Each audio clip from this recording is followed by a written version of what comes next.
Massa dari Himpunan Mahasiswa Islam atau HMI melakukan aksi unjuk rasa menolak rencana kenaikan BBM dan tarif listrik di Lapangan Merdeka, Kota Langsa, Senin 29 Agustus 2022.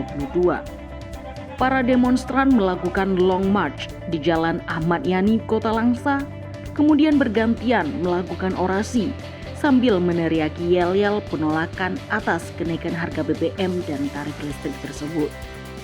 Ketua HMI Cabang Langsa, Amiruddin mengatakan, jika BBM subsidi dan tarif listrik naik, maka akan dipastikan akan berdampak pada kondisi ekonomi rakyat, terutama masyarakat menengah ke bawah dan pelaku usaha mikro kecil menengah atau UMKM yang belum pulih sepenuhnya pasca pandemi COVID-19. Amiruddin juga menegaskan, jika aspirasi mereka tidak diindahkan, pihaknya akan menggalang massa yang lebih besar untuk menggelar aksi lanjutan. Sementara itu, anggota DPRK Langsa, Zulkifli Latif, mengapresiasi aksi tersebut. Pihaknya akan berjanji menampung dan menindaklanjuti semua aspirasi yang disampaikan oleh mahasiswa.